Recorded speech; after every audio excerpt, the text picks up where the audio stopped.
The pandemic has taken a new turn, and in some ways, the situation feels worse than when it began in March 2020. Now, as we kick off 2022, we are back to physical distancing and capacity restrictions. Ontario is continuing to break their own records for new infections daily, and Ottawa is doing the same. On New Year's Eve, the city reported over 1,600 new daily infections. With the holiday period wrapping up, we are yet to hear from any elected officials or the city's top doctor. But on Thursday, the province's chief medical officer of health, Dr. Kieran Moore, admitted we are in for a rough few months. I know that this number and the numbers that we have seen in the last few days feel overwhelmingly high. But with a doubling time of approximately 3 days, we must be prepared to see our cases continue to grow. The good news is that with this increase in cases, we have not seen a corresponding rapid increase in hospitalizations and ICU admissions.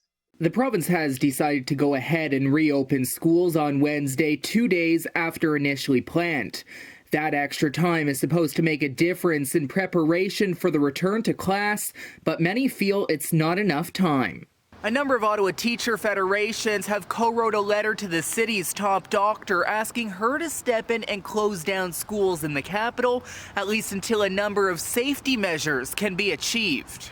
The letter asked Dr. Vera Etches to take matters into her own hands and put a pause on in-person learning until staff and students have access to N95 masks. Education workers and students over the age of 12 have been prioritized for booster shots, and students aged 5 to 11 have had their second dose of a COVID-19 vaccine. With a growing number of cases in our schools, we believe Ottawa needs to close in-person learning until schools are safe, part of the letter reads. We ask that you please use your authority to order schools to close in-person learning temporarily and switch to virtual learning as the most prudent pathway to ensure consistency and safety for all. While younger people who become infected with COVID-19 usually recover quickly, there are concerns over spreading the virus to more immunocompromised individuals and the older population. The new Omicron variant is still for the most part unknown, and fears over long COVID is also a concern. The province has also announced they will stop reporting active COVID-19 infections in schools, which some are saying is a way to cover up how bad the situation is getting. Access to testing is becoming more and more limited, and while daily case counts are starting to cause fear, they don't even paint a clear picture of the situation. Dr. Moore says they would test everyone if they could. If we had the capacity, we would offer the testing. This is a finite capacity.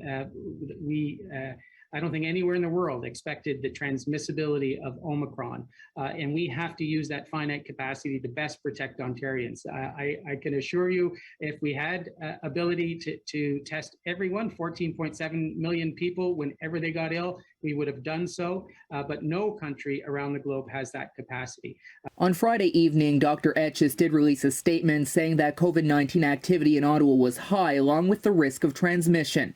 She urged people to limit their close contact with others to protect the more vulnerable population.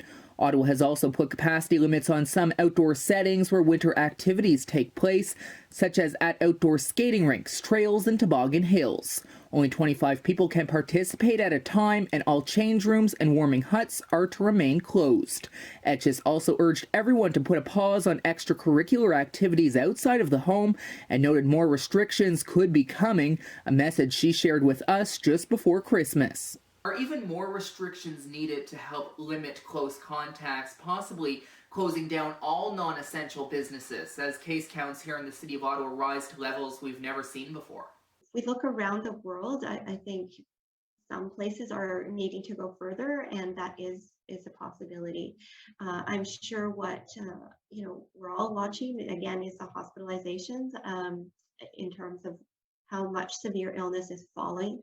And we want to act sooner rather than later. If we start to see, the hospitalizations growing, we know that things can change quickly. We're really looking at this day by day, every day. Now, for the past 2 weeks, it's been silence from elected officials on all levels of government. This despite COVID-19 case counts reaching levels never seen before throughout the duration of this entire pandemic.